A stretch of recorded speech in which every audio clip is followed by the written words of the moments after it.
आज हम रासायनिक अभिक्रियाएं एवं समीकरण का चौथा भाग करेंगे। तो चलिए जानते हैं इस वीडियो में हम क्या जानने वाले हैं।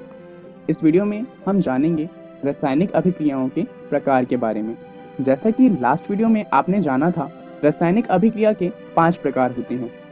पहला प्रकार होता है संयोजन, दूसरा होता है वियोजन यानी कि अपघटन, तीसरा होता है विस्थापन, चौथा विस्थापन और पांचवा होता है अपचयन एवं उपचयन। चलिए शुरुआत करते हैं संयोजन अभिक्रिया को जानते हुए। जब दो या दो से अधिक पदार्थ, तत्व या यौगिक संयोग करके एकल उत्पाद का निर्माण करते हैं, ऐसी अभिक्रियाओं को संयोजन अभिक्रिया कहते हैं। जैसे कि उदाहरण आप देख सकते हैं कि दो या दो से अधिक अभिकारक जब मिलते हैं और उससे सिर्फ एक उत्पाद बनता है, तो ऐसी अभिक्रियाओं को कहा जाता है संयोजन अभिक्रिया। चलिए कुछ उदाहरण देख लेते हैं संयोजन अभिक्रिया के। सबसे पहला उदाहरण है कैल्शियम ऑक्साइड जब जल के साथ तीव्रता से अभिक्रिया करता है और बुझे हुए चूने में परिवर्तित हो जाता है, जिसे कैल्शियम हाइड्रोक्साइड भी कहते हैं। यहाँ आप देख सकते हैं कि यहाँ पे अभिकारक दो हैं, पहला है कैल्शियम ऑक्साइड और दूसरा है जल। दोनों से मिलके सिर्फ एक उत्पाद बना है जो है कैल्शियम हाइड्रोक्साइड। चलिए कुछ और उदाहरण देख लेते हैं। पहला है जब कार्बन ऑक्सीजन के साथ अभिक्रिया करता है तो उससे हमें कार्बन डाइऑक्साइड गैस मिलती है। एक और उदाहरण देख लेते हैं, जब हाइड्रोजन और ऑक्सीजन आपस में अभिक्रिया करते हैं तो इनसे हमें जल मिलता है। अब इन दोनों अभिक्रिया की बात करें तो दोनों ही अभिक्रिया में ऊष्मा मिलती है और ये ऊष्मा बहुत ज्यादा होती है। सिर्फ इन दोनों में ही नहीं, लगभग जितनी भी संयोजन अभिक्रिया होती है उन सभी में ऊष्मा मिलती है। जिन अभिक्रियाओं में उत्पाद के निर्माण के साथ साथ ऊष्मा भी मिलती है उन्हें कहा जाता है ऊष्माक्षेपी रासायनिक अभिक्रियाएं।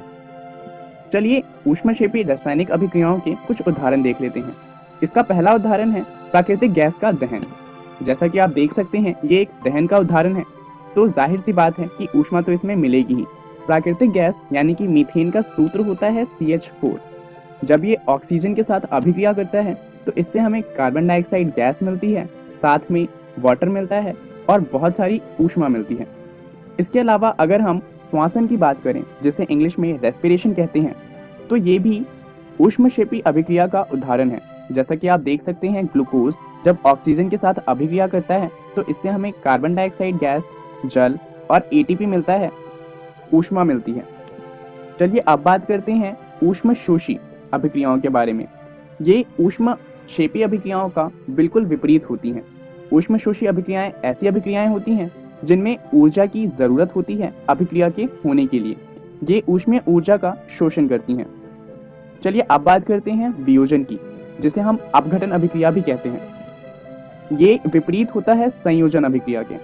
वियोजन उस प्रक्रिया को कहते हैं जिसमें तत्व या यौगिक टूटकर छोटे कणों के रूप में बदल जाते हैं। यह क्रिया प्रायः उत्क्रमणीय होती है। जैसा कि हमने जाना कि इसमें एक ही अभिकारक होता है जो टूटकर एक से अधिक उत्पाद में बदल जाता है। चलिए इसके कुछ उदाहरण देख लेते हैं। ऊष्मा देने पर कैल्शियम कार्बोनेट का कैल्शियम ऑक्साइड तथा कार्बन डाइऑक्साइड में वियोजित होना वियोजन अभिक्रिया का उदाहरण है। जैसा कि आप देख सकते हैं यहाँ पर एक ही अभिकारक है कैल्शियम कार्बोनेट, जिसे जब हमने ऊष्मा प्रदान की तो वो टूट गया कैल्शियम ऑक्साइड और कार्बन डाइऑक्साइड में। ऊष्मा के द्वारा की गई वियोजन अभिक्रियाओं को ऊष्मीय वियोजन कहते हैं। इसके उदाहरण देख लेते हैं। लेड नाइट्रेट को जब ऊष्मा प्रदान की तो वो लेड ऑक्साइड, नाइट्रोजन ऑक्साइड और ऑक्सीजन गैस में टूट जाता है। ये एक ऊष्मीय वियोजन का उदाहरण है। चलिए अब बात करते हैं विस्थापन अभिक्रिया की। अभिक्रिया जिसमें एक तत्व दूसरे तत्व को उसके यौगिक से विस्थापित कर देता है, विस्थापन अभिक्रिया कहलाता है। इसका मतलब क्या हुआ? मान लीजिए कि एक तत्व था A और एक यौगिक था BC। अब अभिक्रिया के बाद क्या होगा कि जो तत्व A है वो BC में से B को उसके यौगिक से अलग कर देगा और खुद C के साथ अपना यौगिक बना लेगा। अब यहाँ पर A B को उसके यौगिक से अलग कर सकता है या नहीं कर सकता, ये इस बात पे निर्भर करता है कि A की अभिक्रियाशीलता कितनी है। एक विस्थापन अभिक्रिया में केवल अधिक अभिक्रियाशीलता वाले तत्व ही कम अभिक्रियाशीलता वाले तत्वों को प्रतिस्थापित कर सकते हैं। आपको 9वीं कक्षा का रिएक्टिविटी सीरीज तो याद ही होगा। यहाँ पर इसी रिएक्टिविटी सीरीज का इस्तेमाल किया जाता है। पता लगाने के लिए कि विस्थापन अभिक्रिया होगी या नहीं होगी। चलिए विस्थापन का एक उदाहरण देख लेते हैं। जिंक कॉपर की अपेक्षा अधिक अभिक्रियाशील है, ये तो आप जानते ही हैं। तो जब जिंक कॉपर सल्फेट के साथ अभिक्रिया करता है तो कॉपर को सल्फेट से अलग कर देता है और खुद जिंक सल्फेट बनाता है। यहाँ पर आप देख सकते हैं कि जिंक ने कॉपर को सल्फेट से अलग कर दिया है। चलिए अब बात करते हैं द्विस्थापन अभिक्रिया की। वे अभिक्रियाएं जिनमें अभिकारकों के बीच आयनों का आदान प्रदान होता है उन्हें द्विस्थापन अभिक्रिया कहते हैं।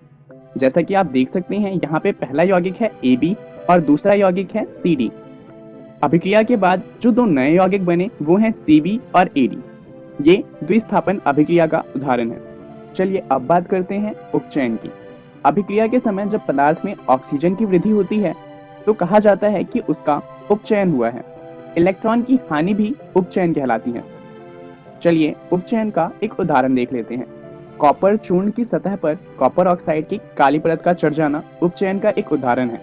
यहाँ पर कॉपर ऑक्साइड कॉपर में ऑक्सीजन के योग से बना है। जैसा कि आप देख सकते हैं कॉपर जब ऑक्सीजन के साथ अभिक्रिया करता है तो कॉपर ऑक्साइड में परिवर्तित हो जाता है। चलिए अब अपचयन की बात करते हैं। ये उपचयन का उल्टा होता है। जब अभिक्रिया में किसी पदार्थ में ऑक्सीजन का ह्रास होता है तो कहा जाता है कि उसका अपचयन हुआ है और इलेक्ट्रॉन की वृद्धि भी कहलाती है कि अपचयन हुआ है। चलिए अपचयन का एक उदाहरण देख लेते हैं।